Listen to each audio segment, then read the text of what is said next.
Let's jump right into that conversation, guys, because maybe even if you feel good about your roster and you could survive a bye week, Devin Singletary now becomes the top guy on the list here, Lawrence, at 78% available. He's got the Commanders, Vikings, Raiders, and Cowboys after that bye week, especially with 15 touches last night. Yeah, it's definitely not a schedule that you hate there, Connor. You look at the snap rate from Week 13 versus the Patriots. It's been fairly even these past few weeks as well, too.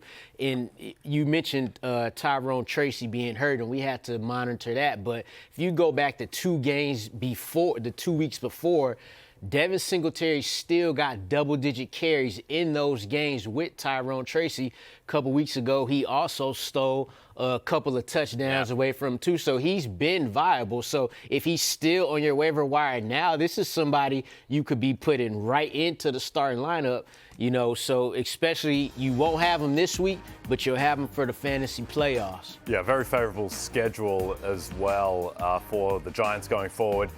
Commanders, their run defense, the Vikings, whose defense isn't nearly as fierce as it was last year, and you can run on Minnesota. And then the Raiders, who do have a reasonable run defense, but not a particularly good team, and so there should be game script there. So pretty favorable for Devin Singletary. I thought, Connor, that Dwayne McFarland had a great tweet earlier today highlighting that Jackson Dart didn't have a single designed rush attempt last night. Are you shocked? Yeah, and they were negative 13% pass rate over expected. And Dwayne put it somewhat poetically that the Giants are trying to run out the clock on the 2025 season. It really felt that way. I mean, third quarter, they're down multiple scores, and it's run after run. And New England was happy to go with, we'll bend a little, but we're not going to break and give you an explosive. You literally run out the clock is how it felt. And it's efficient because it counts in fantasy, Lawrence, and it tells you a lot about the Giants' offense, but it was very bizarre. Yeah, when you say,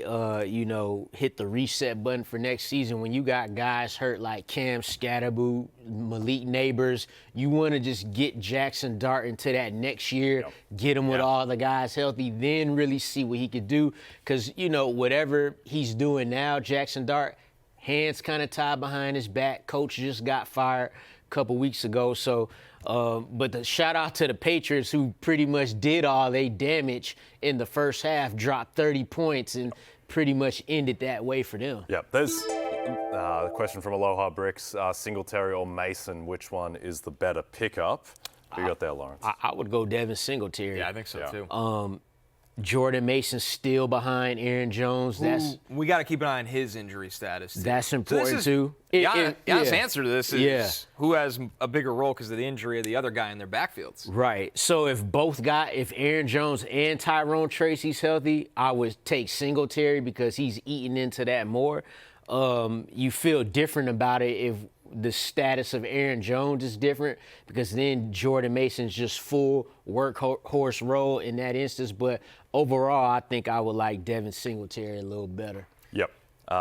It's interesting, Connie. So I don't think that there's a 0% chance Mike Kafka wanted to call the game like he did last night, but it seems like he got a directive. Like, it was odd. Yeah, the aim is not to really push to go 5-11 instead of 3-14. The aim of the season is to keep Jackson Dart healthy. Right, and you can only protect him from himself in so many ways, as we saw. No designed runs, literally having him hand the ball off in a situation where you need to be in a throw script. But he's still going to take off and do some crazy things. Also, not going for it on 4th and 1. Crazy. Yes. Week 5, that's a Jackson Dart sneak or some sort of design play. Down multiple scores. Yeah. You still saw some of the mobility, the scrambling ability, the scrambling and then throwing it to the end. Like, you want to see some good play out of him still, but you want to get out unscathed when it's all said and done. Our next running back, guys, Bam Knight, 74% available. It's been very strange in Arizona as we haven't gotten a ton of updates on Trey Benson over the last weeks when we thought he'd be back. Bam Knight, 11 carries, 62 rushing yards, 3 targets. He catches all 3 of them for 36 yards. He gets a receiving touchdown. When you look at his performance against the Bucs, that they lost this game. They have the Rams, Texans, Falcons, and Bengals. So maybe a guy that it's a weird one for me, Lawrence, because it feels like he's more appealing closer to the fantasy playoffs and even the fantasy championship. But is he still the guy by then? Yeah, and also too, can you make it that far with him? Can you get through the Rams? Can you risk starting him versus the Houston Texans to get to Atlanta and Cincinnati. Then when you think about the fact that he's merely a touchdown-dependent fantasy asset, he scored in 3 straight games, which is good. It's just that if he doesn't score, you know what you're going to get, and that's likely single-digit fantasy points. Then you got this guy, Michael Carter, hovering around. He's got a 50% snap rate over the past 3 games. Still would feel more comfortable with Bam Knight over Michael Carter. But Me too. just because we know this is a pass-first offense right now, so we need that touchdown when it comes to Bam Knight, and that's really the major factor in it. Yeah, I think the encouraging thing is that he was able to do this against Tampa Bay's rush defense, which is, perennially one of the best rush defenses in the league, so long as Vita Vea is out on the field. So the fact that he was able to have a really strong fantasy day, pretty efficient real-life day, I think the key is that he gets the 3 receptions for 36 yards, gets into the end zone, not expecting that out of the receiving game. But yeah, Rams, tough. Houston, tough. But at the same time, Jonathan Taylor just had put up 85 rushing yards and had 36 receiving yards against the Texans. Now, Bam Knight's not Jonathan Taylor. He's not Jonathan Taylor, but that you can get receiving yards as a running back against the Texans. Right, especially some of the scripts they play are just absolutely wild. We got another comment in the chat here. Snow day here in Kansas City, says Andrew. Watching the show with my daughter, and she loves Lawrence's frog and toad shirt. That's awesome. Lawrence love the kids, man. That's why. I got a young buck myself. My daughter actually said something about this shirt too before I left the house, man. Andre, shout out to you and your daughter. We appreciate y'all support, man. Yeah, massive upgrade as well, going from Matthew Berry wearing a Bijan Robinson jersey the day after he lost to the New York Jets. Yeah, it's funny. No, but I'll tell you something funny about that, right? Because, Jay, you usually known as the bandwagon fan on this show. Yeah. But every Monday I clip this show on. I see y'all 3 fellas up here talking. He got a new jersey on every week. Every time. Whoever had the best game. Yeah. Matthew Berry is wearing that jersey. I think he forgot that the Falcons actually lost, though, because it happened on the last second And field as goal. good as his day was, Tyler Algier stole another touchdown. Another touchdown. Also, it has to be noted that the week prior, Matthew wore the Matthew Stafford jersey coming off of Matthew Stafford curse. 3 touchdown game against the Bucs to vault him into MVP favoritism.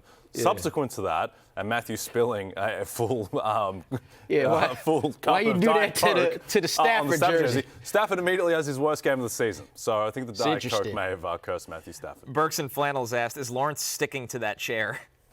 Yeah, it might be still Diet Coke covered. Oh, my goodness. I smell it.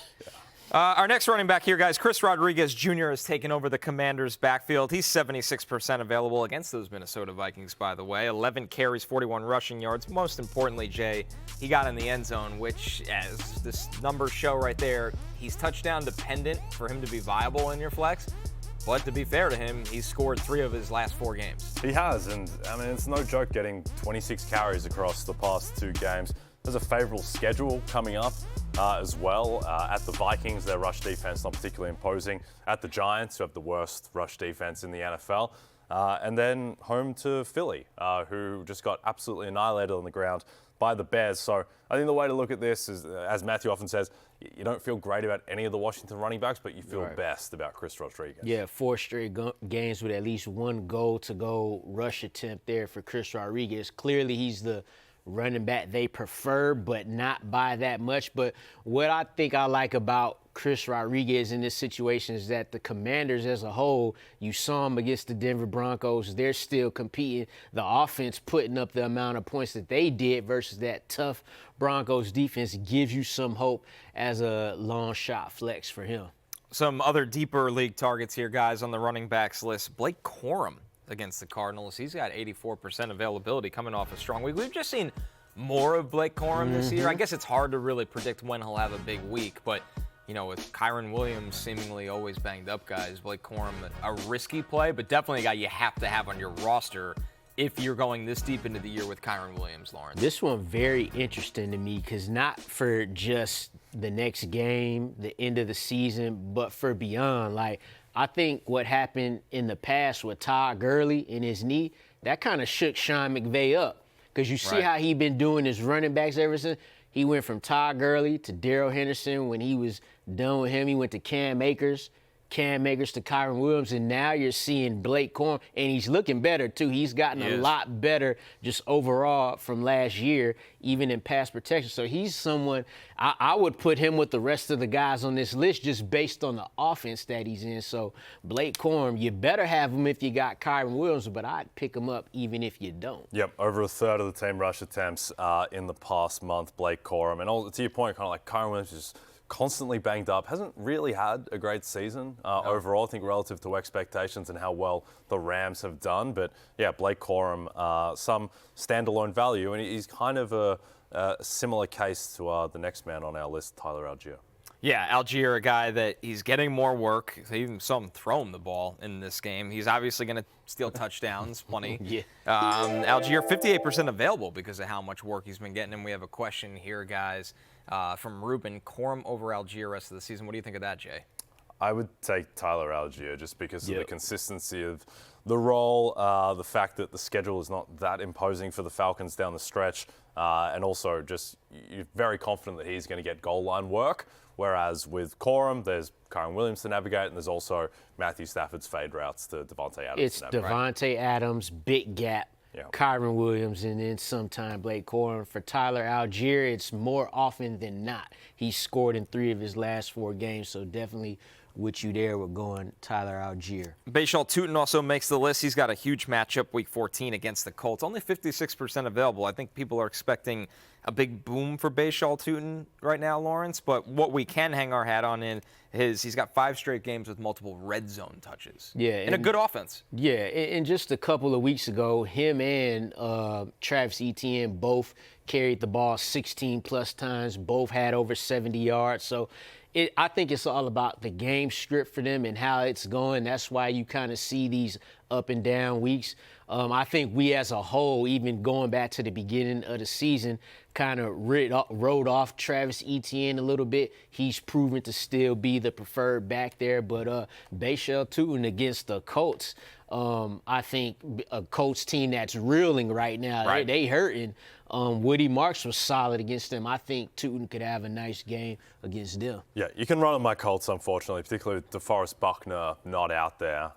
There's just a huge dependence on Grover Stewart. And overall, this Colts run defense, it's just not a great run defense when Buckner's not out there. And, yeah, I mean, they had a chance to get the ball back at the end of the game. They couldn't stop Woody Marks and a suspect Houston offensive line. So Bashal Tutin, reasonable chance to score a touchdown. Our last running back, Jay, Tajay Spears. He's got 3 straight games with 4+ receptions. We say this every week with Tajay Spears. It feels like the ceiling is really, really low, but some kind of floor, specifically in the pass game, exists with him. If you need 8 points, right, Tajay Spears, he is your man. He's got a 15% target share since week 9, and the Browns, their run defense is the best in the league effectively, and so I don't think that they're going to be trying to run up the gut against that front, and so I think it's going to be a lot of dump-offs to Tajay Spears. Yeah. Do you know the total for this game? No, I don't. I want you to guess. Let me guess. It's definitely the lowest. Probably lowest 34. 33.5? Yep. 33.5? Yeah. No respect for Shadus. It's going to be a great game, probably, I'll take the under on greatness. Take the under on greatness. But because it's Cam, Ward, and Shador, it definitely got some flair to it. But to Tajay Spears, 3 straight games with at least 4 receptions, any type of carries he could get is a plus here. But out of all the guys we just talked about, Corum, Algier, Bashal Tutin, I probably would like Tajay Spears the least out of these 4 guys. But like you said, the 8 points, you have to just expect that. Don't go in there, he got some upside. Right. No upside. Take that 8 points and be happy. Hey, it's Matthew Berry from NBCSports.com and RotorWorld.com, and I want to thank you so much for watching whatever it is you just watched, or if nothing else, being too lazy to click out of the autoplay after this video started, after whatever it is you actually wanted to watch finished. But now that you're here, I'd like to take a moment here to ask you respectfully now, okay? I'm asking you respectfully to subscribe to the NFL on NBC YouTube channel. You'll get the latest Roto-World fantasy news headlines, all sorts of great shows, including my own Fantasy Football Happy Hour. So go subscribe now. Again, I'm asking respectfully.